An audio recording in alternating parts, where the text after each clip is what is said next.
Ya comienza Ládralo, un programa de la Corporación Raya dedicado a la vida y la protección de los animales. Por un mañana animal libre de crueldad, somos Corporación Raya.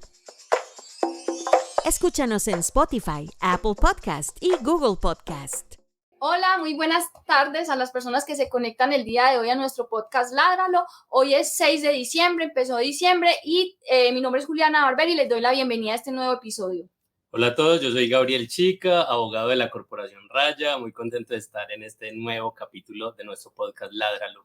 Bueno, hoy tenemos una invitada de lujo, como les había dicho en las redes sociales, en nuestro Instagram y en todas donde nosotros estamos presentes, y para mí es un gran honor tenerla a ella hoy en el programa. Ella es Marta Tafalla, ella es filósofa, doctora en filosofía, autora de varios libros, y pues como les decía, me siento muy honrada de que ella esté en el programa porque es una persona a la que admiro muchísimo, admiro todo su trabajo, me gusta todo lo que dice, estoy de acuerdo con todas las cosas que habla. Entonces para nosotros, pues para Gabriel y para mí es un gran placer poder compartir con ella el día de hoy. Bienvenida, Marta, al programa. Pues muchísimas gracias, Juliana y Gabriel, por la invitación, además tan cálida y tan generosa. Es un gran placer estar con vosotros aquí y con todas las personas que nos acompañan. Bueno, el día de hoy nosotros siempre antes de empezar pues como el tema del día, tenemos unas preguntas que son las más difíciles del programa. La primera pregunta es: ¿qué te gusta hacer en tu tiempo libre? ¿Cuáles son tus hobbies? ¿Tiempo libre? ¿Eso existe? ¿Dónde está? ¿Dónde hay que buscarlo? Es complejo.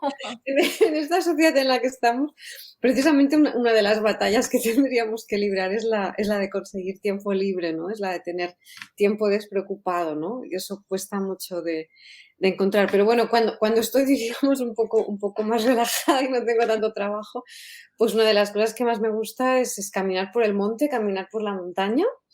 Y observar pájaros, salir con los prismáticos a ver pájaros, bueno, y a ver todos los bichillos que haya por allí, y también a ver las plantas y los árboles y aprender a identificar plantas, ese tipo de cosas. Bueno, esta va a ser más difícil. ¿Cuál fue la última película que te viste? No sé. Ni idea, hace muchísimo que no. Esa es la pregunta más difícil de todas. Sí, no, nada. Yo hace, no sé, siglos que no he vuelto al cine ni veo la tele. No, hay mucha gente que ve series, yo no veo series, no sé dónde sacar el tiempo para ver series, o sea que por ahí fatal. Yo tampoco nunca tenía tiempo y llegó un punto en que dije, bueno, voy a sacar aunque sea media hora al día y por la noche antes de dormir veo una cosa en la televisión, alguna serie, un episodio, algo, porque ya empecé, yo era domingos festivos, 24 de diciembre, 31, todos los días trabajando, y dije, no, bueno, tengo que darme un respiro porque si no empiezo a disvariar. Pero bueno, agradecemos mucho a las personas que se están conectando, a las que nos están saludando a través del chat. Les recuerdo que pueden dejarnos sus preguntas y comentarios ahí en las cajas de chat, que las iremos respondiendo a medida que avance el programa. Recuerden darle like, comentar, compartir y guardar este video, y dentro de una semana estará disponible como audio en las plataformas de podcast como Spotify, Apple Podcast, Google Podcast, Amazon Podcast, etcétera, podcast. Saludamos especialmente a Marta Ramos. Nos saluda, buenas tardes, Marta. A Damaris Mariño, que dice: ojo, la sociedad del cansancio de Byung-Chul Han nos dice que no podemos autoexplotarnos, es cierto. Sin embargo, también cuando uno tiene la causa como esta, el compromiso es mucho mayor, como ese deseo de no explotarse, porque finalmente no es una explotación para conseguir dinero, sino que es una explotación por el bien común. Entonces, quizá haya que replantearnos mejor eso. Bueno, Marta, primera... Aquí hay que encontrar un equilibrio, ¿no? Eso es completamente cierto. Hay que encontrar un equilibrio porque al final la salud mental y la salud física pues dependen de que las personas descansemos, y es verdad que si no descansamos luego no hacemos las cosas bien. Eso también es muy importante. Así es. Bueno, Marta, ya sí, empezando con el tema del día, que es de crecer, enmontar. Enmontar aquí en Colombia le decimos algo que está muy enmontado cuando la vegetación creció sola y se lo tomó, que por lo general es una cosa súper negativa para las personas. Y eso está montado, hay que irlo a podar todo, hay que cortarlo, tenemos que tener solo plano, sin vida. Y comer vegetales para salvar el planeta. Antes de entrar como en el tema, yo pues he trabajado en conservación tradicional y he trabajado con todo este tema de ambiental y de la crisis, y veo, por ejemplo, por lo menos en Twitter, que es un medio pues un poco hostil, veo en Twitter cómo las personas dicen, no, es que la ética no tiene cabida donde habla la ciencia, la filosofía no tiene por qué estar opinando de asuntos científicos. Y yo te quería preguntar, ¿cómo tú, que eres filósofa, doctora en filosofía, llegaste o te interesaste por este tema de la crisis climática, de la protección animal, etcétera, etcétera? ¿Y cómo hacemos para que esa ética sea tenida en cuenta y no sea, pues, entre comillas, satanizada por los científicos, y que sea tenida en cuenta porque es necesario hablar de ética cuando estamos hablando de estos temas? Claro, es que aquí tenemos un problema muy grave, que es esto que llamamos la división entre las ciencias y las letras, ¿no? Es decir, que tenemos un mundo académico muy dividido en compartimentos estancos, donde además muchas veces los especialistas no hablan entre ellos, pero sobre todo tenemos una gran división entre lo que son las ciencias y las letras. Entonces, lo que pasa es que las personas que estudian humanidades suelen tener muy poca formación en ciencias naturales, lo cual es problemático. Y por otra parte, las personas que estudian, por ejemplo, ciencias naturales o estudian ingeniería, pues muchas veces no aprenden prácticamente nada ni de ética, ni de historia de la ciencia, ni de historia de las ideas, ni de filosofía de la ciencia. Y yo creo que todo eso es muy problemático, porque todas estas cuestiones que tienen que ver, por ejemplo, con el exterminio de especies o con la crisis ecológica en general, para entender bien lo que está pasando necesitas elementos de ciencias naturales, pero necesitas también elementos de historia de las ideas, de ética, de filosofía política, porque todo está interrelacionado. Entonces tenemos expertos que muchas veces solo ven una parte muy pequeña del problema, no ven el conjunto, ¿no?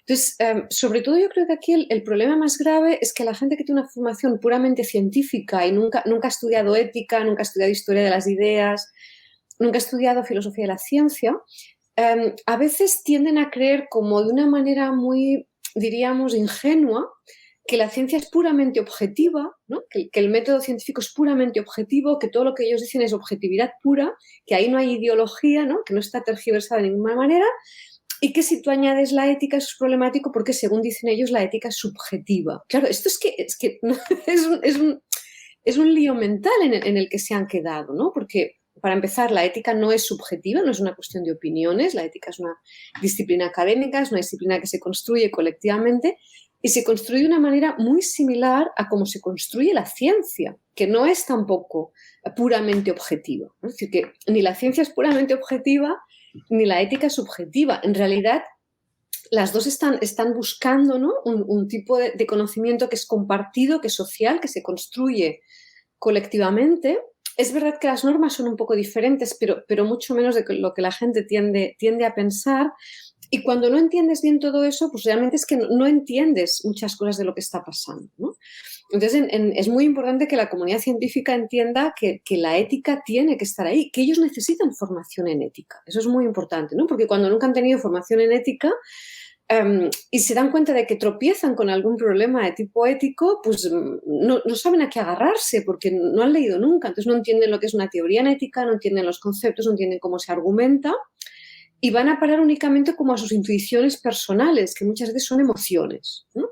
Entonces de repente dicen, es que la ética son emociones. No, la ética es una disciplina académica, pero tú no la conoces. Yo creo que esto es un problema realmente muy grave que luego dificulta mucho los debates. Es decir, cuando debatimos sobre elementos éticos en cuestiones científicas, ¿no? Experimentación con animales, por ejemplo, o el papel de los zoos, es muy difícil debatir, porque esa gente que tiene una formación puramente científica es que no entiende los conceptos que se están usando desde la ética. Entonces yo creo que es muy importante que los científicos tengan ese tipo de formación, igual que creo que es muy importante que la gente que estudia humanidades tenga también unas bases suficientes de ciencias naturales como para poder entender bien la crisis ecológica, porque si no, es que nos encontramos, ¿no?, que la gente solo tiene porciones muy pequeñas de conocimiento muy especializado, pero eso dificulta mucho tener la visión panorámica, poder tener diálogos constructivos. Es uno de los problemas, yo creo, graves que tenemos. Sí, y no solamente es el hecho de que no conocen esos conceptos éticos, sino que además como tratan de minimizar a las personas que hablan de otras cosas. Entonces, para algunas personas científicos, por lo menos de la biología, algunas de la biología tradicional, las personas que hablamos de otras consideraciones, somos brutos, o somos ignorantes, o pues somos sensibleros, ¿cierto? Es un tema como de menor jerarquía en esa idea del conocimiento que tienen, ¿cierto? Como decías ahorita, como desde esa idea del positivismo, como de hay unas que sí son ciencias y otras que no, que están como pasadas por la emoción, etcétera, mientras que otras que quieren mostrarse como objetivas, como completamente desposeídas de la subjetividad, etcétera. Entonces yo creo que ahí hay como pues parte de ese fundamento, ¿cierto? Y bueno, quienes hemos seguido un poco como tu trabajo, también hemos visto algo de ese trasegar en el mundo académico y filosófico, pero no sé cómo fuiste llegando, es decir, pasar de esas consideraciones, por ejemplo, respecto a la moral, a la ética, frente a los demás animales, para ir llegando a hablar, por ejemplo, de crisis ecológica, pues de otros fundamentos para la conservación y bueno, todo esto que hoy pues es también como esa voz de Marta Tafalla en el mundo académico. No sé cómo fuiste llegando hacia ahí. Bueno, eso ha sido un largo proceso, es verdad. Es verdad que a mí los temas de la relación con los animales y con las demás especies en general, con la biosfera, que yo recuerde, me han preocupado siempre. Además, en mi casa se hablaba mucho de esos temas, no con conocimiento profesional, pero eran temas como que estaban ahí, ¿no? Siempre presentes. Desde muy jovencita había leído cosas sobre eso. Entonces, eran temas a los que les he dado vueltas desde muy temprano. Lo que pasa es que una cuestión es plantearte las preguntas y tener interés y otras ir encontrando los marcos teóricos, que yo creo que es como lo más difícil quizás, ¿no? Es decir, que de alguna manera tener la intuición de que hemos de repensar nuestra relación con los animales es como más fácil, ¿no?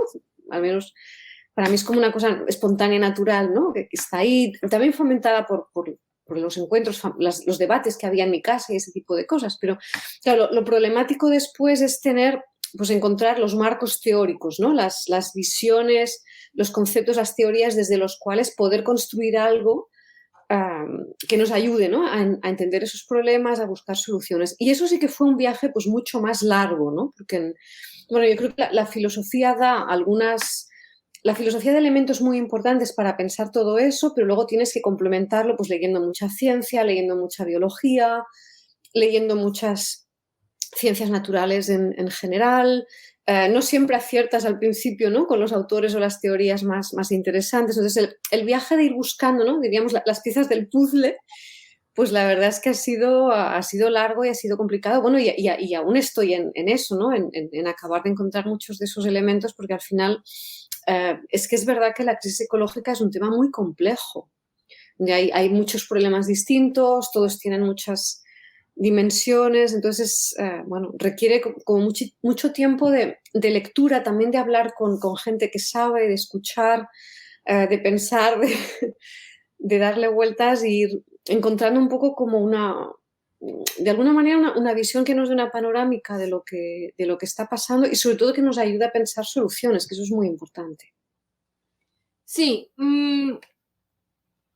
hablemos un poco de los seres humanos. Somos 8.000 millones de personas. Hace 15 días llegamos a esa cifra, pues que nos tiene que cuestionar bastante. Somos 8.000 millones de personas en el planeta, una población que se duplicó en los últimos 50 años, que las personas que nacieron, que ya son, pues, tienen 80, 90 años, casi que han visto 2 veces duplicar la población. ¿Qué lectura hace sobre el estado de la población actual en el marco de la crisis ecológica y la crisis ecosocial como la estamos afrontando actualmente? Bueno, lo primero es decir que yo sé que este es un tema muy delicado. Este es un tema muy, muy difícil y precisamente porque es un tema muy difícil, pues muchas veces la gente en el movimiento ecologista no quiere hablar de esto. Si os fijáis, pues muchísima gente, organizaciones ecologistas, personas del mundo ecologista, este tema preferimos no hablar, preferimos no tocarlo, porque hay mucho miedo a que si decimos palabras como sobrepoblación, hay mucho miedo a que eso pueda generar visiones racistas, por ejemplo. Hay mucho miedo a que pudieran generarse políticas totalitarias de control de la reproducción humana. Hay muchos miedos ahí que son, por supuesto, completamente comprensibles, esos miedos. Yo entiendo perfectamente, ¿no? Pero al mismo tiempo yo creo que es un tema del que necesitamos hablar porque es uno de los factores que influyen en la crisis ecológica. Es verdad que buena parte de la crisis ecológica es por el consumo desmedido de recursos, de tierra, de agua, etcétera, de energía, pero también es verdad que el hecho de que tengamos una población tan elevada pues tiene un impacto en la biosfera, ¿no? Incluso aunque tuviéramos un consumo menor, pues el hecho de que seamos más individuos de esta especie pues tiene un impacto por la sencilla razón siguiente. A ver, es que en la biosfera, en los ecosistemas, cada especie realiza funciones ecológicas distintas, ¿no? Es decir, cada especie de planta, de animal, de hongo, de microorganismo, pues tiene sus funciones, sus roles. Y claro, si aumenta mucho los individuos de una especie, eso lleva a disminuir los individuos de otras, porque la capacidad que tienen los ecosistemas de sostener la vida pues es limitada. Si aumenta mucho una especie, disminuyen otras. Pero claro, esa especie que aumenta, en este caso la nuestra, no suple esas funciones ecológicas que los animales que desaparecen dejan de realizar, ¿no? Es decir, si la especie humana aumenta mucho y los animales salvajes disminuyen, ¿no? Muchas especies de animales salvajes disminuyen, nosotros no suplimos las funciones que realizaban, esas funciones quedan por realizar. Por poner un ejemplo, es como si en el organismo humano de repente pues hubiera un órgano que creciera muchísimo, ¿no? De repente los pulmones pues se hicieran muy grandes, muy grandes, muy grandes.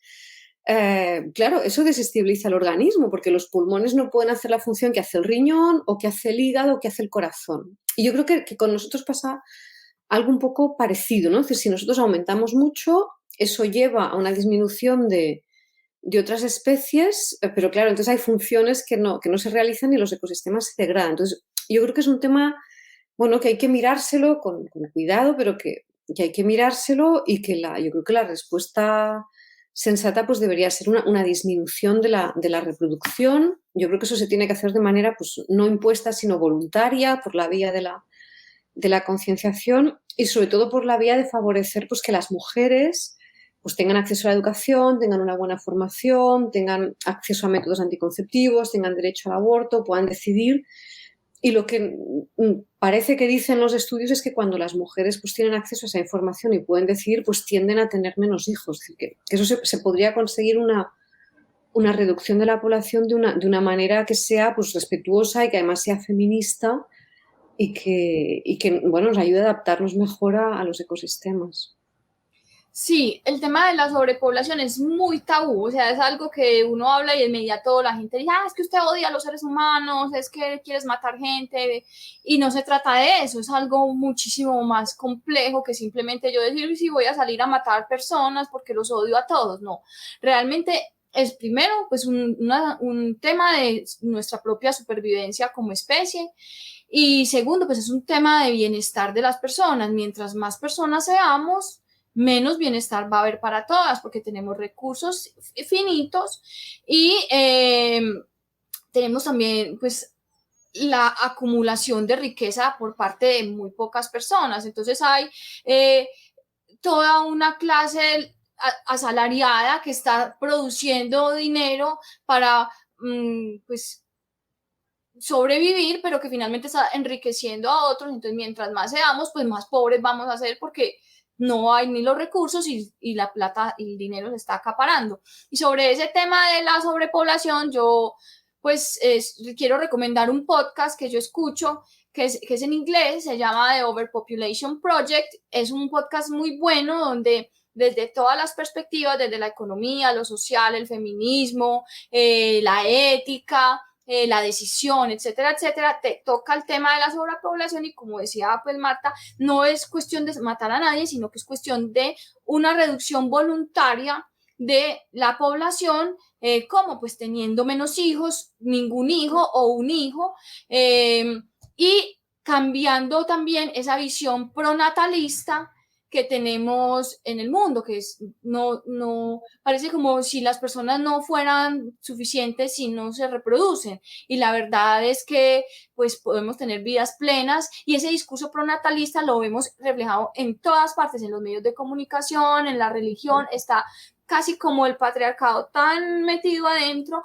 que es difícil primero reconocerlo y segundo pues entrar pues a contradecirlo o a tratar de eliminarlo. Entonces ese tema de la sobrepoblación hay que tocarlo porque no es una cuestión de ideología, es una cuestión realmente de números y de entender que somos demasiados para un planeta con recursos finitos.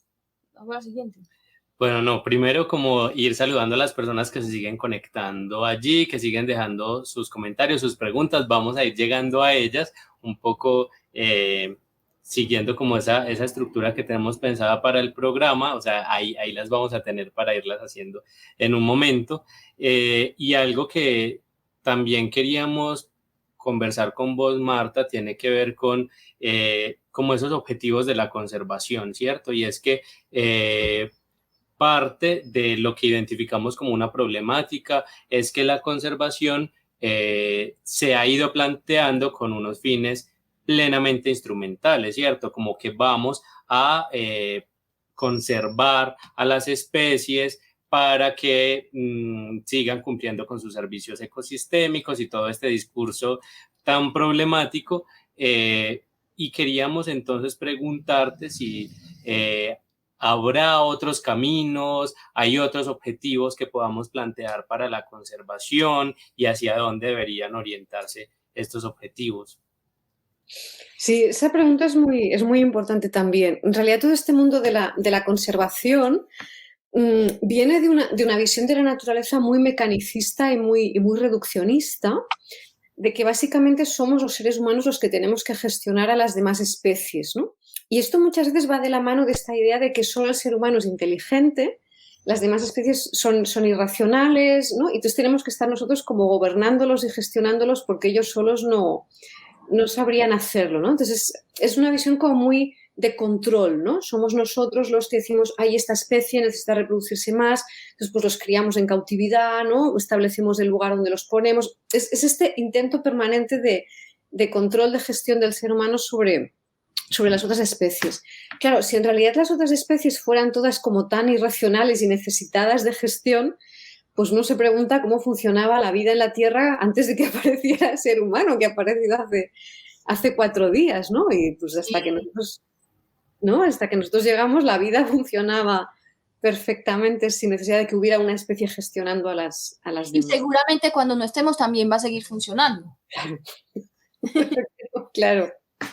Claro, porque al final lo que nos explicó muy bien la bióloga Lynn Margulis es que la vida tiene una estructura de red, o sea, no hay una especie que manda sobre las demás, ¿no? Esto es una red de muchísimas especies interconectadas, cada una realiza funciones ecológicas y esas funciones pues, se complementan y se coordinan las unas con las otras, de manera que cada especie hace algo por las demás, podríamos decir, y recibe beneficios de lo que hacen las demás. Y no necesitan que haya una que las controle, que las gestione tú aquí, tú allí, no. La vida funciona de otra manera, no es una cosa como mucho más espontánea y autogestionada. Las especies saben lo que tienen que hacer, los ecosistemas saben lo que tienen que hacer, la vida funciona y funciona aunque no haya autoconciencia, ¿no? Es decir, los árboles, pues por supuesto que no piensan ahora saco fruta, no piensan eso, pero hacen lo que tienen que hacer porque la vida espontáneamente funciona así, no entendemos muy bien cómo, pero es tal cual, ¿no? Y los ecosistemas se autogestionan solos. Y los humanos cuando intentamos gestionarlos, nosotros sí que tenemos ese grado de conciencia, pero cuando intentamos gestionarlos hay muchísimas cosas que no entendemos y nos equivocamos constantemente porque tenemos sobre todo esa obsesión de dominar y luego además una actitud muy avariciosa de querer conseguir muchísimos recursos, ¿no? Entonces, esa ansia de dominar y esa ansia de obtener muchos recursos, pues, combinadas, pues son un desastre. Y bueno, por suerte, pues cada vez hay más personas en la comunidad científica que se dan cuenta de que toda esta visión mecanicista, reduccionista y del dominio, pues es un error, y están promoviendo pues esta nueva visión de la conservación, en la que yo pongo muchas esperanzas, que es esto que en inglés se llama rewilding, ¿no? Que en español pues podríamos decir, pues vosotros habéis dicho enmontar, se puede decir resilvestrar, resalvajar, que es confiar en la vida salvaje, ¿no? Confiar en que la vida salvaje sabe lo que tiene que hacer. Ládralo. Bueno, yo voy a devolverme un tris para que sigamos hablando del rewilding, o lo que nosotros llamamos enmontar, y refiriéndome un poquito a lo que habías dicho antes sobre el tema de ese desequilibrio entre la cantidad de humanos que somos y la vida salvaje, pues nosotros cambiamos esa proporción. Antes era la vida salvaje lo que dominaba, era la mayor, pues toda la biomasa, por lo menos de vertebrados, y ahora con los animales que consumimos y nosotros pues hemos volteado la proporción. Ahora la vida salvaje está relegada a un máximo 4%. En el caso de los mamíferos es así. Los mamíferos salvajes ya solo son un 4%, que es terrible. Así es. Entonces, teniendo en cuenta que pues, somos muchos y además queremos consumir animales, queremos consumir carne, pues, ¿qué podemos decir sobre pues, cómo es? O sea, somos demasiadas personas y queremos consumir carne. ¿Qué nos dice la naturaleza sobre ese tipo de cosas? Sí, ese es un problema muy grave y del que además hay muy poca conciencia, ¿no? Es decir, de lo que es la cuestión del calentamiento global, ya sí que hemos conseguido que la mayor parte de la gente pues, sea más o menos consciente y lo entienda. Pero en cambio, el problema de la crisis de biodiversidad, el que estemos perdiendo vida salvaje, no hay todavía una conciencia social de lo grave que es, de por qué pasa, ¿no? de cuáles son las causas, las consecuencias. Y no se acaba de entender globalmente. Entonces, realmente es muy importante hablar de eso y explicarlo. Y lo que nos está diciendo la ciencia es que nuestro consumo de animales, el hecho de que los humanos, que somos tantos, consumamos una dieta basada en animales, la mayor parte de la gente pues es lo que consume, ¿no? Pues este consumo de animales, a través de la ganadería, de la caza, de la pesca y de la piscicultura, es la causa principal de extinción de animales vertebrados, es la causa principal de deforestación y es la causa principal de daños a los océanos. Es decir, esto que llamamos a veces la pérdida de biodiversidad, el gran motor que hay detrás es el consumo de animales, ¿no? Aunque no hay una conciencia social todavía de que eso sea así, ¿no? La ciencia sí que nos lleva años poniendo estos datos sobre la mesa, pero esta información no está acabando de llegar al conjunto de la sociedad porque hay muchísimas presiones por parte de todas estas industrias, ¿no? de los alimentos basados en animales, por parte de la ganadería, de la caza, de la pesca, de la piscicultura.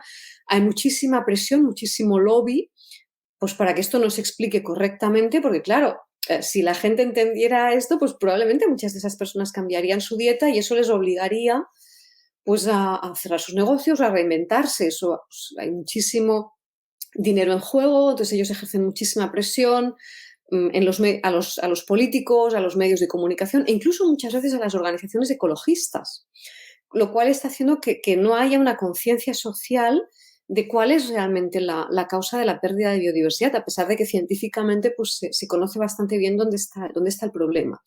Entonces, lo que nos está diciendo la comunidad científica es que para proteger la vida salvaje, para frenar este exterminio de biodiversidad, la clave es un cambio en nuestra dieta, es decir, pasar la mayoría de nosotros a dietas mayoritariamente vegetales. Y esto, una de las cosas que nos permitiría es que podríamos reducir la cantidad de tierra que necesitamos para cultivar alimentos, ¿no? Hay un estudio publicado en Science hace 4 años que mostró que si toda la humanidad se hiciera vegana, reduciríamos en un 75% la cantidad de tierra que necesitamos para producir alimentos, y ese ahorro de tierra, simplemente ese ahorro de tierra que es muy grande, permitiría devolver esa tierra a la vida salvaje, que es a quien se la habíamos quitado, ¿no? Y eso nos permitiría comenzar a recuperar rápidamente esa biodiversidad que estamos perdiendo. Bueno. Somos Corporación Raya. Bueno, Marta, algo que también nosotros hemos venido pensando es justamente que aunque somos los causantes de toda esta crisis ecológica, aunque estamos haciendo desde esta visión consumista, desde esta idea de seguir consumiendo animales de todas las formas posibles, pues estamos generando esta gran crisis, pero seguimos encontrando en los mismos animales excusas para liberarnos de nuestra responsabilidad. Entonces decimos en muchas ocasiones no es culpa nuestra, es culpa de tales animales y nos referimos específicamente, por ejemplo, a los animales que hemos empezado a llamar como animales invasores o fauna invasora, ¿cierto? Y que cada vez es un discurso que se va como fortaleciendo. Acá en Colombia hay un gran debate en torno a unos hipopótamos en el Magdalena Medio, un tema pues relacionado además con el narcotráfico y toda la historia violenta de nuestro país. Y entonces ellos son víctimas de una serie de asuntos ahí violentos contra ellos, pero hoy empiezan a estar en el blanco, bueno, ya llevan varias décadas, pero hoy en todo el blanco del odio de la humanidad, de la institucionalidad colombiana, diciendo es culpa de ellos están haciendo daño a nuestros ecosistemas, ellos están amenazando a especies autóctonas, especies nativas, etcétera.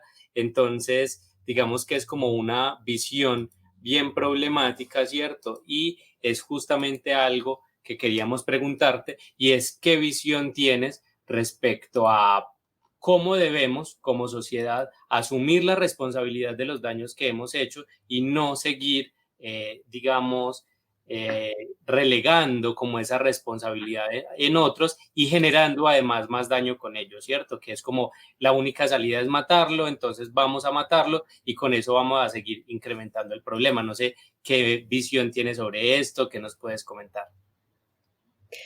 Bueno, yo una cosa que haría es recomendaros leer algunos de los libros que han surgido en los últimos años que están cuestionando toda esa visión, ¿no? Como un libro muy bueno que os recomiendo muchísimo de Sonia Shah, que se titula La Gran Migración, ¿no? Bueno, es un libro publicado originariamente en inglés, pero que ahora está traducido ya al español, ¿no? O este libro que comentábamos antes de comenzar el programa de Fred Pearce, ¿no? de New Wild.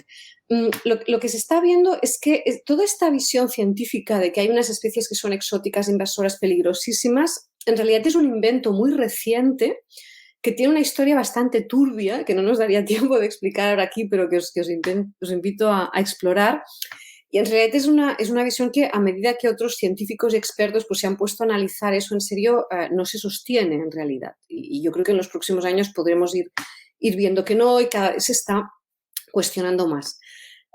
Es verdad que hay que decir que no deberíamos dedicarnos a mover especies de sitio. Eso yo creo que ahí pues, estaríamos todos de acuerdo, ¿no? No es buena idea empezar a comerciar ni con animales, moverlos de un continente a otro y también deberíamos tener cuidado con lo de mover plantas de un lugar a otro, ¿no? Es decir, mejor no hacer estas cosas, pero también sabemos que cuando una especie nueva llega a otro territorio, si ese ecosistema al que llega es un ecosistema sano, funcional, salvaje, que funciona bien, normalmente no suele haber problemas, a no ser que sea un lugar muy pequeño. Pero cuando esa especie nueva llega a un territorio, si ese territorio es un territorio equilibrado, salvaje, que funciona bien, esa especie o bien desaparece o bien se integra, ¿no? Es como las piezas se recombinan y comienza a entrar ahí y comienza a hacer funciones ecológicas también, ¿no? ¿El problema dónde está? El problema es que ahora mismo la mayoría de los ecosistemas están muy degradados y quienes los ha degradado somos nosotros, ¿no? Básicamente extrayendo grandes cantidades de recursos, exterminando especies, disminuyendo la población de especies, contaminando, poniendo presas en los ríos, poniendo carreteras que fragmentan los ecosistemas. Y los ecosistemas están muy dañados.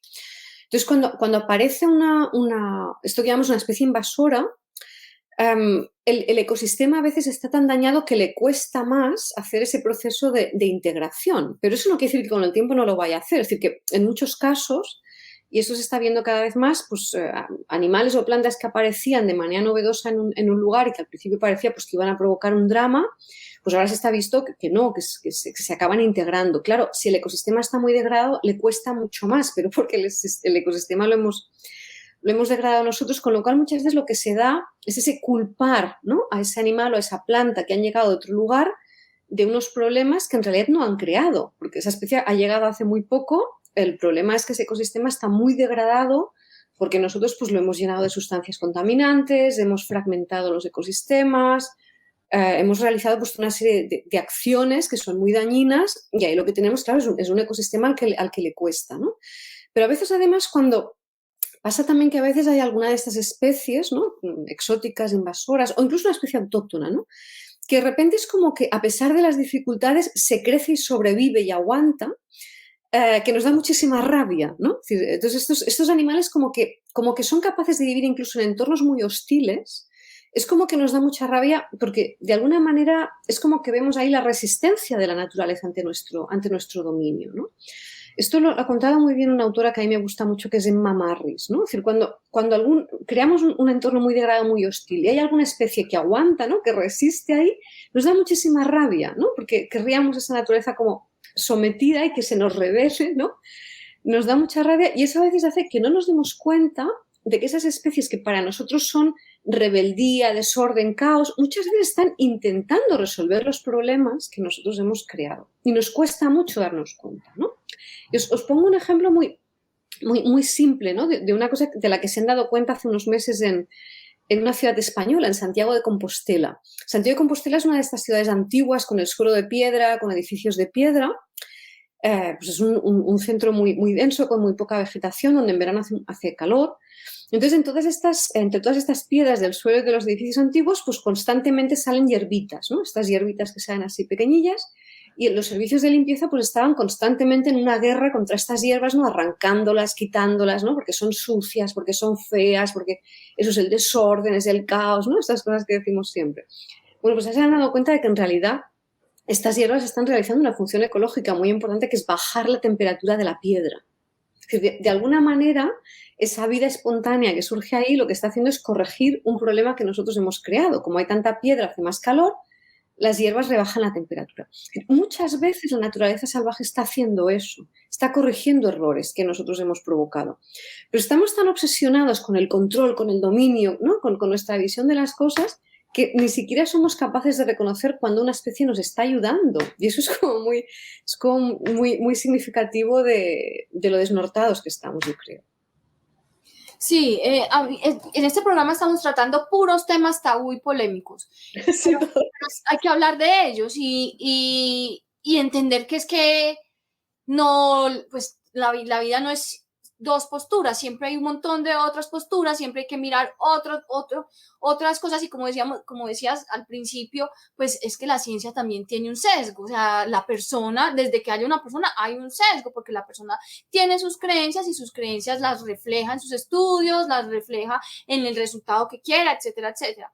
El tema de las que se denominan especies invasoras, repito, como Marta, el libro New Wild le abre a uno los ojos a un montón de datos, porque son puros datos que le va arrojando el libro para entender que, primero que todo, la mayoría de especies introducidas no terminan siendo o no terminan volviéndose invasoras, y que esas que son invasoras inclusive pueden tomar las posiciones de otras que ya han desaparecido o de otras que ya están muy impactadas por los seres humanos, que nosotros somos, vuelvo y repito, como decía Gabriel, los culpables de la crisis. O sea, aquí no hay nadie más a quien culpar. Los ecosistemas están desapareciendo por culpa de la acción humana, el planeta está en crisis por culpa de la acción humana, no es culpa, y vuelvo y repito, como dice Marta, pues no hay que estar moviendo especies de aquí para allá, somos nosotros las que las hemos movido, pero como culpables y responsables nosotros no podemos decir que los otros animales tienen que morirse, porque eso sería pues supremamente hipócrita,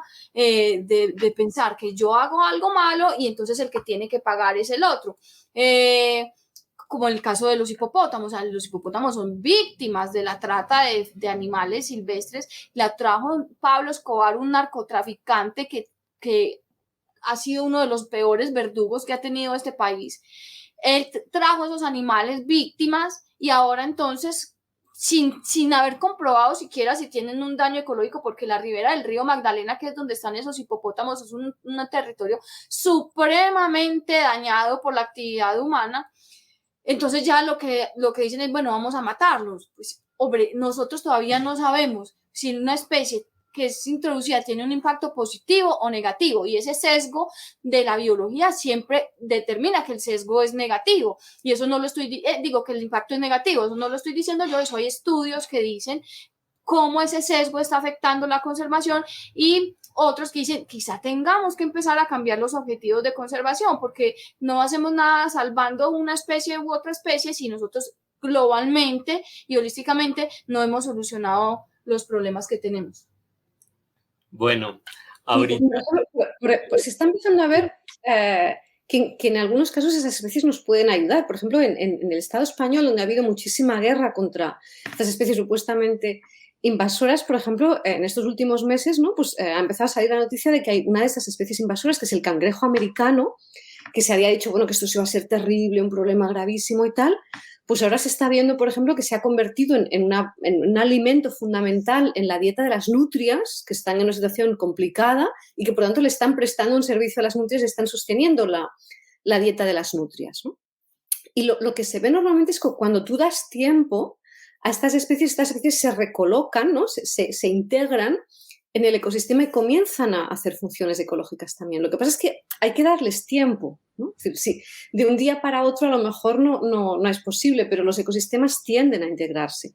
Y además esta visión que tenemos de la especie autóctona es que es una visión muy estrecha, porque vamos a ver, las especies siempre se han movido, siempre se han desplazado. La naturaleza es cambio constante. Si estudiamos la historia de la evolución de la vida, lo que vemos es que las especies, para empezar, siempre van cambiando, pero además se han ido desplazando de unos lugares a otros constantemente. Y nosotros a veces lo del autóctono lo tenemos muy estrecho, ¿no? La visión de lo que es autóctono, y lo pensamos mucho desde marcos políticos. Es decir, mi país es este, tiene estas fronteras, las especies que hay aquí son autóctonas y las de fuera no lo son. Bueno, es que la naturaleza, esto de nuestras fronteras políticas, le interesa y un poco, ¿no? Porque la manera de funcionar la naturaleza no tiene nada que ver con que esta es mi frontera y este es el país del vecino. Estos son, al final es que lo que explica muy bien Sonia Shah en su libro es que pensamos la naturaleza muchas veces en términos políticos. La naturaleza no funciona así, ¿no? Y que muchas veces lo que hay, yo creo que Sonia Shah lo cuenta muy bien, es un sesgo racista clarísimo en toda esta cuestión.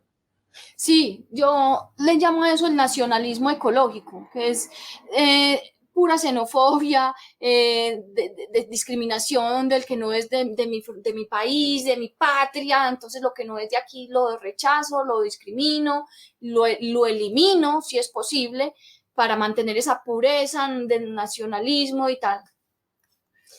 Sí. Bueno, ahora ya hablando como del tema del rewilding, que tenemos por aquí un comentario pues de Damaris que dice: para remontar tengo un sueño y es fortalecer las reservas naturales de la sociedad civil.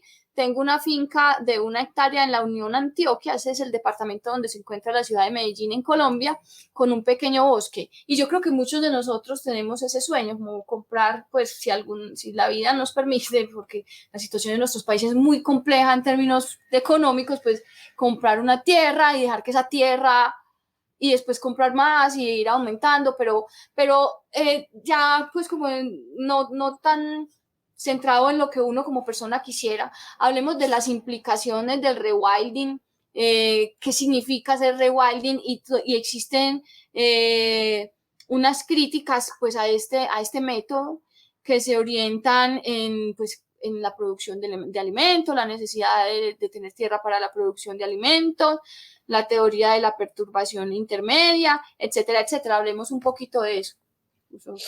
Bueno, en primer lugar, Damaris, qué sueño tan bonito y ojalá que lo podáis sacar adelante. Es verdad que muchas personas tenemos un poco ese sueño, ¿no? La idea del rewilding es que se puede hacer en distintos grados, pero básicamente es disminuir esta obsesión humana de gestionar y de gobernar y dejar más libres a las demás especies, ¿no? Confiar en la espontaneidad natural, que es lo que siempre ha hecho que la biosfera funcione. Entonces, esto se puede hacer de muchas maneras, de muchos grados. Hay, por ejemplo, un rewilding urbano que se puede hacer en las ciudades, ¿no? Dejando pues, que los parques estén un poco más salvajes, dejando que entre fauna salvaje en las ciudades. Eso en muchos lugares pues, ya sucede. Hay técnicas de cultivo incluso que incorporan un cierto grado de rewilding, pues por ejemplo, ¿no? Si cultivas árboles frutales, pues permitiendo que debajo crezcan pues, plantas autóctonas y por ahí pues, se llene de pájaros y de insectos y de pequeños animales. Y luego, digamos, el rewilding más así a gran escala, ¿no? Pues ya es destinar pues, territorios extensos, muy extensos, en los que no se harían actividades extractivas, es decir, territorios en los que no debería haber pues, ni agricultura, ni ganadería, ni minería, ni caza, ni pesca, ni ninguna actividad que implique sacar de ahí recursos, sobre todo industriales, otra cosa es pequeños recursos de subsistencia, ¿no? Pero nada de extracción industrial de recursos, de manera que ahí pues, los ecosistemas se puedan recuperar, la vida salvaje se recupere. Y eso es bueno en muchos sentidos. Eso permite recuperar biodiversidad, pero también ayuda a mitigar el cambio climático, porque los ecosistemas salvajes sanos capturan más carbono, por lo tanto también nos ayuda a frenar el cambio climático. Es una manera también de trabajar contra la contaminación, de recuperar tierra fértil, de recargar acuíferos, es decir, que realmente tiene muchísimas ventajas. Esto no es incompatible con que haya gente viviendo ahí, es decir, en los territorios de rewilding puede haber pequeñas poblaciones que vivan ahí, pues es que hay que adaptarse a vivir de una manera un poquito diferente, pero yo creo que habría muchísima gente dispuesta a hacerlo.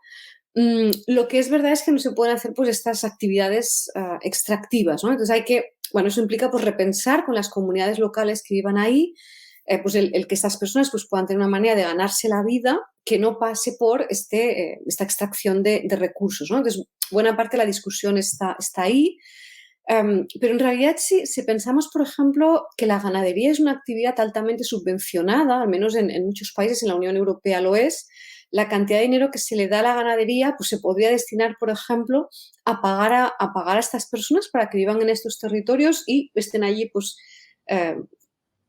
vigilando, observando lo que sucede, por ejemplo, ¿no? Eso pues en realidad saldría más barato que subvencionar la ganadería, por ejemplo. Y luego pues estas personas también pues podrían tener pues, tipos de negocios que no dependieran de actividades extractivas, desde gente que teletrabaje, por ejemplo, guías de naturaleza, ¿no? Ahí sí que puede haber pues, visitantes que vayan a ver estos sitios, eso podría tener una función educativa, ¿no? Es decir, que se pueden buscar, yo creo, soluciones bonitas para eso, ¿no? Y claro, el rewilding y el veganismo encajan bien porque como las dietas vegetales necesitan menos tierra, ahí podríamos ahorrarnos mucha tierra que se le podría devolver al rewilding. Entonces, yo realmente creo que son dos estrategias que van de la mano y que deberíamos ir en esa dirección, ¿no? Es decir, a tener una manera de producir alimentos que requiera menos tierra y con eso pues compensamos, ¿no? a todas estas especies, les devolvemos su espacio, les permitimos que se recuperen. Y en eso también ganamos nosotros, porque ecosistemas más sanos quiere decir que nosotros vamos a tener más salud también. Con lo cual, en realidad, salimos ganando con esta. ¡Ládralo! Bueno, nos dice Damaris, completando ahí como lo de su finca de 1 hectárea, dice... comentario, ¿qué tal promover la generación de bosques con esas personas pensionadas que compran fincas de recreo? Puede ser una idea loca, pero reforestar en cualquier pequeño espacio es primordial y eso es súper importante porque inclusive, como lo decías Marta, en las ciudades también se puede hacer y uno, inclusive en la casa de uno, si tiene un pequeño espacio, pues los pajaritos le van sembrando las matas, usted ni siquiera tiene que hacer nada. Yo en mi casa tengo donde la gente parquea los carros, yo lo decidí que fuera para que hubiera vegetación, entonces llegan mariposas y llevan pajaritos y los pajaritos siembran plantas y digo, esto como llegó aquí y van llegando ya, como dices, la naturaleza no necesita que haya una persona gestionándola, la naturaleza sabe gestionarse, lo ha hecho durante millones de años y lo seguirá haciendo después de que nosotros desaparezcamos. Y sobre el tema de la alimentación vegetal, nos pregunta Marta Ramos, me gustaría que le preguntarais a Marta cuál ha sido su proceso para hacerse vegana y si piensa que con comer poca carne, pescado o huevos sería suficiente o no. Bueno, mi historia es bastante larga porque yo era bastante jovencita y ya tenía muchas dudas sobre comer animales, no quería comer animales, pero yo vengo de una familia ganadera. Entonces, para mi familia, es que la mera mención de una dieta sin animales era dramático. Entonces, yo de niña ya tenía muchísimas discusiones, sobre todo con mi madre, también con otras personas de la familia, pero sobre todo con mi madre. Mi madre había crecido en la granja de mis abuelos, con las que tenía una granja sobre todo de vacas para leche, y mi madre había crecido pues con las vacas, que la llevaba a los prados, que las ordeñaba, etcétera. Entonces, para ella, que yo dijera que no quería comer carne o que no quería tomar leche, pues eso era realmente muy, muy dramático. Y eso me ha ayudado también a mí a entender las reticencias, ¿no? Porque, claro, la alimentación al final son modos de vida. Y son identidades, y son emociones, y son conexiones familiares, son todas esas cosas, ¿no? Y para mi madre esto era muy doloroso, no entendió nunca, aunque yo le explicaba, ¿no? Pero no acababa de entender nunca, ¿no?, dónde estaba el problema, y siempre pues con mi familia hemos tenido muchísimas discusiones sobre eso. Entonces, lo que a mí me facilitó al final dar el paso a hacerme vegetariana fue cuando era estudiante, cuando estaba haciendo la tesis doctoral y me marché a hacer unas estancias a Alemania. Y en Alemania descubrí que había muchísima gente vegetariana, ¿no? Porque yo aquí, donde yo vivía en España, cerquita de Barcelona, pues no conocía vegetarianos. Era una cosa como muy rara esto en los años 80, ¿no? Yo soy nacida en el 72, es que en esa época aquí era muy raro ser vegetariano, ¿no? Era como muy estrambótico, ¿no? Eran vegetarianos la gente que practicaba religiones orientales, pero nadie más, ¿no? En cambio, cuando llegué a Alemania, pues me encontré un montón de gente que era vegetariana, pero no solo eso, sino que en la universidad había menú vegetariano. Y eso fue eso fue tremendo, ¿no? Entonces, claro, enseguida, pues claro, me pasé a una dieta vegetariana y la mantuve cuando volví. Y bueno, y luego fui pues disminuyendo progresivamente esos elementos, ¿no?, que aún comía de origen animal, lácteos y tal, pues los fui como disminuyendo progresivamente hasta que hubo un momento pues que me hice vegana un poco por el proceso natural, ¿no? También es verdad que en ese proceso me pasó una cosa que ahora la recuerdo como una cosa muy divertida, que es que cuando yo empecé a dar clases en la universidad, ella era vegetariana y a veces salía al tema y lo hablaba con otros profesores o con alumnos, pues a muchos les parecía muy raro, ¿no?, que yo fuera vegetariana y tal. Y hacían chistes y bromas y qué tontería y tal. Y luego, a los poquitos años, pero muy rápido, de repente tenía alumnos veganos. Y tenía alumnos veganos a los que les parecía que el hecho de que yo fuera vegetariana se había quedado como anticuado. Y me decían, vegetariana, pero eso es el siglo XIX, ahora la gente es vegana, ¿no? Y eso fue muy divertido, pero fue muy rápido. O sea, yo pasé de ser, ¿no?, como de ser rara porque era vegetariana, a ser rara porque no era vegana. Y me preguntan, ¿pero por qué no eres vegana? Y pensaba, pues es verdad, ¿y por qué no soy vegana? Y ese cambio ha sido muy rápido. Y eso también me da esperanzas de que a veces los cambios sociales pues puedan ser rápidos. Bueno. Sí, yo creo que vamos llegando como a esa recta final del programa y no podríamos perder la oportunidad de preguntarte, Marta, acerca de el ecofeminismo. No puede uno perder la oportunidad de hablar sobre esto porque finalmente pues es una teoría y un movimiento y toda una fuerza política que, digamos, está apostándole de manera integral a esas otras formas de ver el mundo, de relacionarse con los demás animales, con los demás animales humanos también, ¿cierto? Como todas estas estructuras que hemos ido construyendo históricamente. Entonces, queríamos preguntarte justamente, como desde esa visión tuya del ecofeminismo, ¿cómo puede aportar a todas estas luchas por salvar el planeta, por construir unas relaciones diferentes también con todos los demás animales? Sí, yo creo que el ecofeminismo nos puede ayudar mucho porque permite ver conexiones entre problemas distintos. Es decir, yo creo que una de las cosas que nos ha costado a todos en el proceso de aprendizaje personal es ver conexiones entre problemas que parecen muy diferentes y luego te vas dando cuenta que en el fondo tienen muchísimas cosas en común, ¿no? Es decir, a veces nos cuesta darnos cuenta de que hay una relación entre el racismo, por ejemplo, y el maltrato animal, ¿no? O la crisis ecológica, el calentamiento global y el hecho de la desigualdad económica, por ejemplo. Y yo creo que una de las aportaciones importantes del ecofeminismo es que te da una visión panorámica de todos estos problemas y te permite conectar unas injusticias con otras y entender que hay una relación, ¿no? Y que todo tiene que ver y que las distintas opresiones se se refuerzan. Y eso para mí, en el momento en que lo empecé a ver, era como iluminador, ¿no? Y yo creo que realmente ayuda a entender, porque cuando lo explico, ¿no? Por ejemplo, a gente joven, es como que te ayuda a ver, ¿no? Lo que está pasando. Yo creo que una de las cosas claves que explica el ecofeminismo es que tenemos un tipo de sociedad que trata peor a aquellos seres de los que más depende, ¿no? Lo cual es completamente irracional, es como muy, aparte de injusto, es que es muy horrible, ¿no? Es decir, que dependemos de la vida salvaje, por ejemplo, ¿no? Dependemos de los insectos polinizadores, dependemos de los animales, de las plantas, dependemos también, ¿no?, de los ecosistemas en general. Sin ellos no podríamos existir, y en cambio, pues es que estamos en guerra contra la vida, ¿no? Contaminamos los mares, la atmósfera, cazamos, ¿no?, animales de una manera absolutamente desmedida, los expulsamos de su territorio, eliminamos a los insectos con pesticidas, ¿no? Es decir, tenemos esa guerra contra la vida que nos sustenta, pero de una manera muy similar tratamos mal también en nuestras sociedades a las personas que hacen los trabajos más necesarios. Y todas estas personas que están haciendo los trabajos de los cuidados, las personas que cuidan a los niños, a los enfermos, a las personas mayores, las personas que preparan alimentos, que limpian, ¿no?, las personas que limpian hospitales, que limpian escuelas, son personas que hacen trabajos absolutamente imprescindibles. O sea, no funcionaría el sistema sanitario si no hubiera personas que limpian los hospitales, por ejemplo. Entonces, y en cambio estas personas son las que tienen los sueldos más bajos, las condiciones más precarias.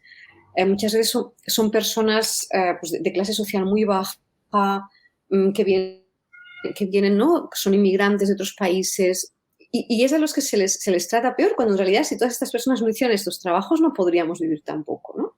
Entonces yo creo que el ecofeminismo es muy bueno porque te muestra la conexión entre una cosa y la otra. Es decir, la manera como maltratamos los ecosistemas es parecido a cómo maltratamos a todas esas personas que hacen esas funciones básicas, ¿no? Entonces, claro, estamos tratando mal a quien es más valioso, quien es más importante, quien hace funciones más necesarias, y en cambio premiamos y mimamos a cosas como futbolistas, estrellas de cine, directivos de empresas supercontaminantes, directivos de empresas de armamento. ¿Pero qué es esto, no? Es como el mundo al revés. Entonces es como que hemos creado una sociedad que, en vez de cuidar la vida, fomenta la destrucción y la muerte. Yo creo que eso hay que darle la vuelta. Y yo creo que ahí es muy importante lo de ver la conexión entre los distintos tipos de injusticias, para entender que esto es un problema global. No son pequeños problemas distintos, sino que es un único problema de una civilización que se está destruyendo a sí misma. Sí, y sobre eso, por ejemplo, que dijiste, es súper importante. Cuando una persona de una organización sin ánimo de lucro, por lo menos aquí en Colombia, devenga un salario de la actividad que realiza, la gente dice, pero ¿cómo así? Si son sin ánimo de lucro, ¿por qué le van a pagar?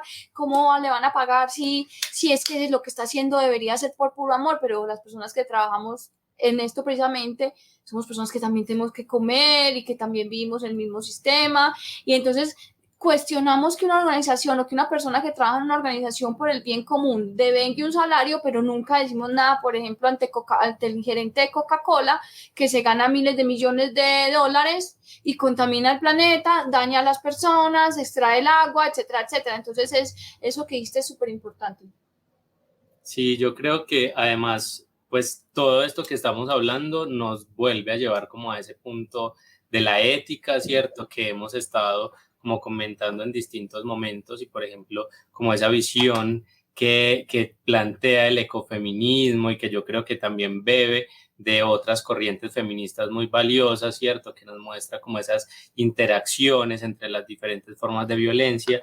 Yo creo que nos permite por lo menos entender que esto es un asunto ético, ¿cierto?, que no es un tema de caprichos, que no es un asunto de unas personas que quieren llevar su sensibilidad a ciertas cosas, sino que es un tema primero de necesidad y segundo de una profunda decisión ética por relacionarnos de manera distinta con los demás animales y con el planeta.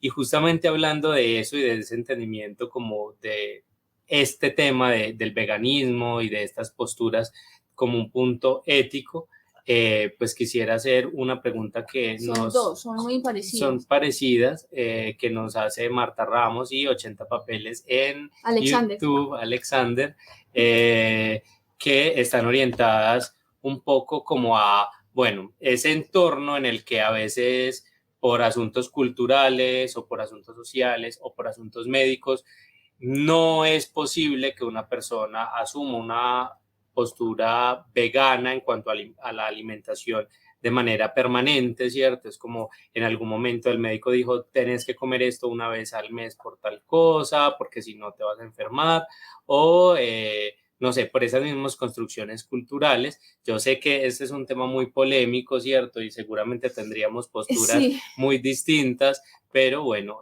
quieren escuchar a Marta Tafalla contando qué piensa sobre esto. Sí, pues vuelve y repite, pues Marta vuelve a hacer la pregunta. ¿Es viable ecológicamente? Es decir, para no alterar el medio, comer carne esporádicamente. Y lo mismo dice Alexander, si la persona requiere una vez al mes comer carne, ¿qué puede pasar? Bueno, una cosa es que haya alguna persona que tenga un problema médico en serio y que los médicos le digan, por la razón que sea, que tiene que ingerir proteína animal. Bueno, si hay realmente un problema médico, pues habrá que ver, ¿no? Pero en las personas que están sanas, se puede llevar una dieta vegana perfectamente sana. Eso ahora ya está clarísimo. Las personas que somos veganas somos muchísimas. Lo que sí es importante es que esa dieta vegana esté bien equilibrada. Igual que una dieta de otro tipo debe estar bien equilibrada. Y a veces sí que hay un problema en personas que se pasan al veganismo, pero que no saben hacerlo bien y que entonces entran en situación de deficiencia porque no se están alimentando de manera correcta, ¿no? Y ahí la clave siempre es la cuestión de la proteína. Es decir, es muy importante sustituir la proteína de origen animal por proteína de origen vegetal. Es decir, si tú te ibas a comer un plato de pasta con carne, y te pasas al veganismo, lo que no puede ser es que te comas un plato de pasta con tomate, porque necesitas proteína. Entonces, ahí has de echarle algo que sea proteína vegetal, ¿no? Que pueden ser frutos secos, que pueden ser legumbres, pero ha de haber proteína. Y en principio debería haber proteína en cada comida, es decir, debería haber proteína en el desayuno, en la comida, en la cena, en la merienda. Y yo creo que a veces sí que hay un problema en personas que dan el paso al veganismo, pero no se informan bien o no se orientan bien o no hablan con un nutricionista y lo que hacen es sustituir la proteína por verduras. Y claro, eso no es el camino. Papas fritas. Exacto, sí, eso por favor no lo hagáis, porque entonces estáis sustituyendo proteína por carbohidratos, pero claro, es que eso sí que os puede generar un problema. Es decir, es muy importante sustituir la proteína animal por proteína vegetal, ¿no? Y realmente consumir proteína pues en las diferentes comidas, asegurarse de que uno realmente pues lo está haciendo bien. Eso hoy en día hay libros, hay nutricionistas expertos que os pueden informar y es importante informarse bien, pero luego también es verdad que hay que informarse con gente que a su vez esté bien formada, porque todavía tenemos pues médicos, diríamos, de la vieja escuela, pues que siguen diciendo que no es posible tener una vida sana si no comes carne, si no comes pescado, ¿no? Bueno, si no fuera posible, pues muchos estaríamos muertos ya, ¿no? Sí, yo creo que pues puede haber unas condiciones médicas muy particulares que lleven a eso, pero le decía justamente a Juliana que en ocasiones puede ser necesario modificar la dieta, pero en otras ocasiones es necesario modificar el médico y encontrar esos otros profesionales que también se han ido formando en otras visiones. Bueno, sí. Dice Marta, no discuto para nada el veganismo, mi pregunta está orientada si ecológicamente sería suficiente con que los habitantes del planeta comiéramos puntualmente proteína animal. Bueno, es que yo creo que hay mucha gente que tiene como esa resistencia, ¿no? a dar el paso. Yo creo que aquí es que hay que volver a recordar la cuestión de que somos 8.000 millones. Es decir, si fuéramos una población mucho más pequeña, pues si fuéramos 500 millones de personas, por ejemplo, pues el que consumamos carne pues no tendría un impacto tan enorme en los ecosistemas. Pero 8.000 millones es que el impacto es tremendo, ¿no? Y aquí hay que recordar esta cuestión tan importante de cómo funciona la pirámide trófica, que es una cuestión que los biólogos conocen muy bien. Es decir, en los ecosistemas, la cadena trófica, lo que llamamos la cadena trófica, en realidad es una pirámide trófica, tiene forma de pirámide. Entonces, en la base están las plantas, que son las que tienen la mayor biomasa, ¿no? Son las que existen en mayor cantidad y son las que pues, captan la energía del sol y producen alimentos. Entonces, cuando los animales herbívoros se comen las plantas, no pueden acceder a todas las plantas no pueden acceder, a toda la energía que las plantas han captado del sol, porque las plantas gastan esa energía ellas mismas en vivir. De manera que los animales herbívoros solo pueden alcanzar más o menos un 10% de la energía de las plantas. Con lo cual quiere decir que en el nivel de las plantas siempre hay menos energía y, por tanto, menos biomasa que en el nivel de las plantas. Los herbívoros siempre son menos que las plantas. Cuando subimos un piso más, que es el piso de los carnívoros, pues pasa otra vez lo mismo.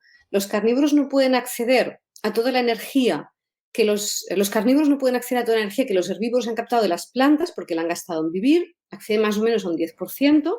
Eso quiere decir que los carnívoros, siempre en el piso de los carnívoros hay menos energía disponible y hay menos biomasa disponible que en el nivel de los herbívoros, ¿no? Bueno, esto, que la explicación es un poco rollo, esto ponéis cualquier documental sobre el Serengeti y se ve. O sea, hay grandes manadas de herbívoros y unos poquitos carnívoros, ¿no? O ponéis cualquier documental sobre la fauna en cualquier lugar y vais a ver que la estructura es la misma. Los herbívoros son muchos, a medida van en grandes grupos, etcétera. Los animales carnívoros siempre son muy poquitos. Y son muy poquitos porque el ecosistema no puede sostener más carnívoros. Por eso nunca hay plagas de carnívoros. Si os fijáis, los animales carnívoros nunca son plaga, porque no, es que es muy, muy caro mantener a un animal carnívoro, ¿no? Entonces, el problema con la especie humana es que tenemos una población muy grande, que es una población típica de animal herbívoro, pero al mismo tiempo queremos una dieta cárnica, cuando los animales carnívoros tienen poblaciones muy pequeñitas. Entonces, cuando nosotros decimos queremos ser 8.000 millones de personas, pero queremos comer carne, es como si dijéramos, pues vamos a llenar el Serengeti de leones o vamos a llenar la península ibérica de lobos. Claro, es que cualquier biólogo dice, no, es que no puede ser, porque eso la cadena trófica no funciona así. Los carnívoros siempre son muy poquitos, son una especie de lujo del ecosistema, que puede mantener muy poquitos. Y nosotros queremos ir contra las leyes del ecosistema y queremos una población súper elevada, 8.000 millones, es que es muchísimo, no nos damos cuenta, y al mismo tiempo dieta cárnica. Entonces, eso es lo que está haciendo que hagamos aumentar tanto las cifras del ganado y ese ganado le quita el espacio a la fauna salvaje, ¿no? Por eso, en el caso de los mamíferos, los datos que tenemos es que todos los mamíferos que hay, en términos de biomasa, el 4% son salvajes, el 36% humanos y el 60% es ganado. Es decir, hacemos aumentar muchísimo el ganado para poder alimentar a esta especie humana que es grande y que quiere esa dieta cárnica, pero eso quiere decir que competimos con los recursos, ¿no?, de la fauna salvaje y expulsamos a la fauna salvaje de sus hogares para meter al ganado. Es decir, donde metes ganado, pues quitas lo que había antes, ¿no? Quitas a los animales salvajes. Y claro, como la especie humana no para de aumentar y cada vez aumenta más el consumo de carne, ¿no? Porque culturas que antes consumían menos carne ahora consumen más, y es una especie de signo de riqueza, ¿no? De que eres más rico, de que subes en el sistema, el que comes más carne, comes más leche, comes más huevos, comes pescado, comes marisco, pues todo eso es una presión permanente, creciente sobre la vida salvaje, ¿no? En el caso de la ganadería, pues criamos ganado, expulsamos a los animales salvajes. En el caso de la pesca, cazamos directamente a los animales salvajes, pero al final el resultado es el mismo, ¿no? Estamos eliminando a toda esa vida salvaje para poder tener este capricho, pero al final es un poco eso, ¿no?, de tener una población muy elevada y al mismo tiempo esa dieta cárnica.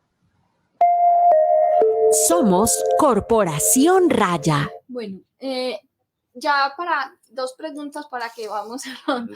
Por mí, yo me quedaría todo el día hablando con Marta Tafalla, pero bueno, vamos a hacer 2 preguntas y como a modo de conclusión. La primera. No sé si quiere preguntar también. Bueno, la primera es, siempre, como me parece que era Damaris que lo mencionaba por ahí en los comentarios más temprano, sí, existe esa, yo no sé si llamarlo rivalidad, pero sí esa confrontación entre las personas que defendemos a los animales y los ambientalistas. Siempre hay como esa confrontación.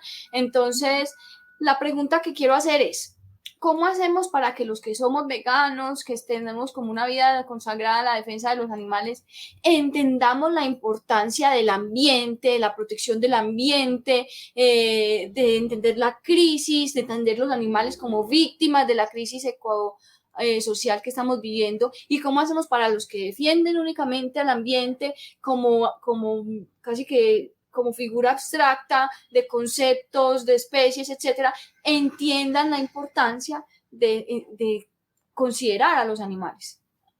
Sí, eso es muy importante y yo creo que realmente es un drama que haya esa división, porque al final yo creo que lo que diríamos, la perspectiva de la ética ecológica y de la ética animal son muy complementarias en realidad, se ayudan mutuamente cuando eres consciente de los dos niveles del problema, diríamos, se entiende todo mucho mejor y se ven mejor las soluciones. Yo creo que la gente del movimiento animalista está bastante abierta a pensar en la cuestión de la crisis ecológica. Yo creo que la mayoría, no todos, pero la mayoría de la gente que conozco que se dedica a la defensa de los animales o que está muy preocupada por la cuestión de los animales, está muy abierta a entender la crisis ecológica. A veces le faltan conocimientos, pero está como receptiva, ¿no? a entender eso en general. Y por la parte del movimiento ambientalista, yo creo que hay mucho rechazo a lo que es el movimiento de los animales por varias razones. Una es porque mucha gente del movimiento ambientalista, sobre todo la que ha generado los discursos, en muchos casos se gana la vida con actividades que implican uso de animales y maltrato de animales. Y si no se gana la vida con eso, se gana la vida a su entorno o aspira a ganarse la vida con eso.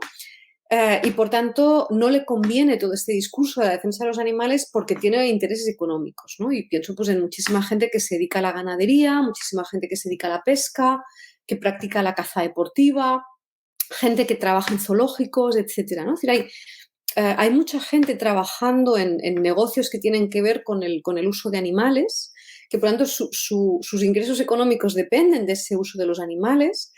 Y que, claro, va a defender su forma de ganarse la vida y va a defender su negocio y eso le va a llevar a ser muy, muy crítico con todo lo que es el movimiento de defensa de los animales. De hecho, esto se ve ya en los estudios, es decir, cuando las personas estudian biología o estudian veterinaria o estudian ciencias del medio ambiente, pues en muchos casos es que son los propios profesores los que les dicen cuidado con todo esto de la ética animal, cuidado con dar derechos a los animales, porque entonces ¿de qué vais a trabajar? Y se lo plantean muchas veces de manera tan contundente, ¿no? Es decir, a los estudiantes de veterinaria, por ejemplo, ¿no? Si os preocupan mucho los derechos de los animales, claro, no podréis trabajar en un matadero, no podréis trabajar en ganadería, no podréis trabajar en piscicultura, no podréis trabajar en experimentación animal, no podréis trabajar en zoos, no podréis trabajar en la tauromaquia, no podréis trabajar con las carreras de caballos. ¿De qué vais a vivir? Y esto se les dice así a los estudiantes. ¿De qué vais a vivir? Si defendéis los derechos de los animales, no os vais a poder ganar la vida. Entonces, ahí hay como un proceso de ideologización, ¿no? Nosotros nos ganamos la vida con esto, es un negocio, es un negocio digno. Los activistas de defensa de los derechos de los animales atacan nuestro negocio, atacan nuestra forma de vida y eso se empieza a envolver de capas de ideología, ¿no?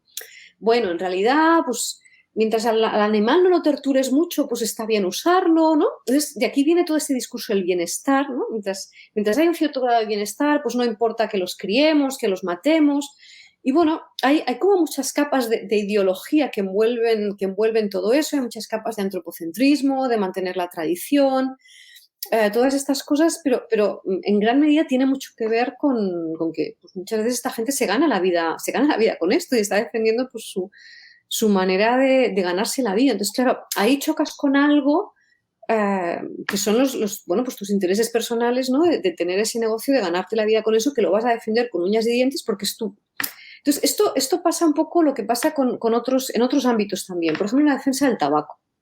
El tabaco es una sustancia cancerígena que a mí me parece alucinante que se produzca en grandes cantidades y se empuje a que la gente consuma tabaco cuando sabemos que es cancerígeno y que además el cáncer de pulmón que provoca el tabaco es de los que tiene peor pronóstico, ¿no? Es decir, si tienes cáncer de pulmón, pues tus posibilidades de sobrevivir son muy bajas. Y cuando discutes, ¿no? la existencia del negocio del tabaco, pues lo que te dice la gente es, bueno, es que mucha gente vive de eso. Mucha gente vive de eso. Mucha gente vive de eso, esto da muchos puestos de trabajo, por tanto lo mantenemos. Bueno, con el maltrato animal es un poco lo mismo, es que mucha gente vive de esto. Bueno, pero vamos a ver, ¿no?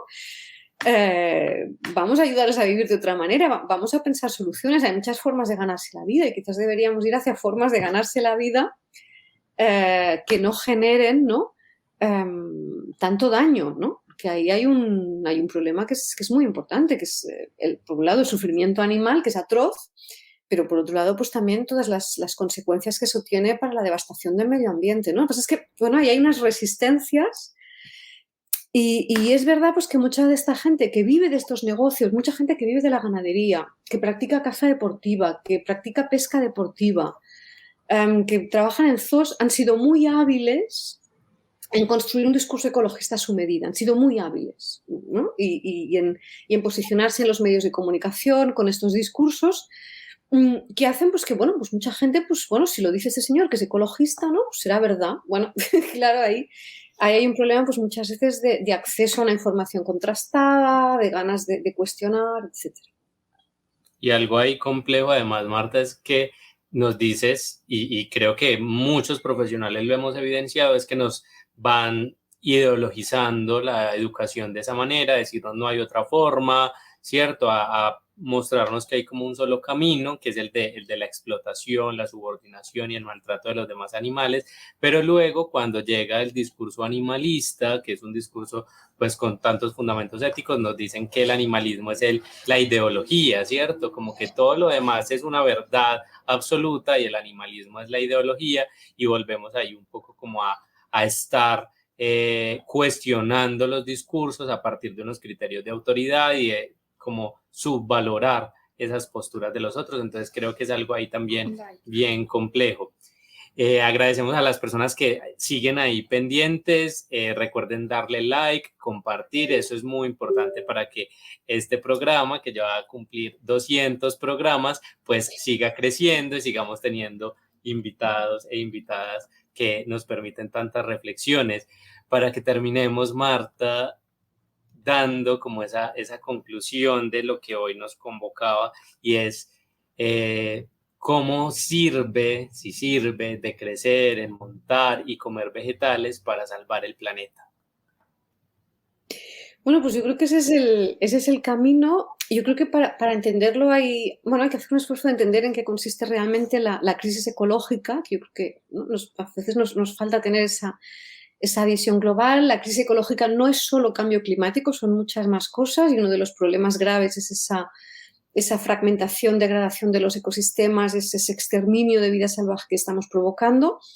Y si queremos pues recuperar a las otras especies, que son las que al final hacen que la biosfera funcione, pues necesitamos de crecer nosotros un poco, sobre todo en aquellas actividades que son más dañinas. Necesitamos volver a confiar en la vida salvaje, que es nuestra amiga, que nos está ayudando, ¿no? Las demás especies nos ayudan. Dejemos que nos ayuden, ¿no? Confiamos en ellas, y bueno, pues el pasarnos a dietas mayoritariamente vegetales, la mayoría de nosotros pues ayuda, ¿no? También a devolverles ese espacio a las demás especies. Bueno, muchísimas gracias por esta oportunidad de estar con vosotros aquí, de compartir esta charla, y muchas gracias también a las personas que os habéis conectado. No, Marta, el agradecimiento lo damos nosotros por haber estado en el programa, por haber aceptado la invitación y compartir con nosotros todo ese conocimiento que tienes y todas las reflexiones que yo sé que le quedaron a las personas que escucharon, a las que van a escuchar en el futuro en Spotify y en las plataformas de podcast. Creo que este es uno de los programas que más reflexiones genera, porque tratamos unos temas que son bien complejos, y ojalá en el futuro podamos volverse a tener como invitada. Bueno, muchísimas gracias de nuevo a las personas que se conectaron, a Marta, 1.000 millones de gracias, y nos vemos el próximo año ya con otro tema de interés para los que queremos y protegemos a los animales. Muchas gracias, nos vemos, chao. Chao. Ládralo. Escúchanos en Spotify, Apple Podcast y Google Podcast.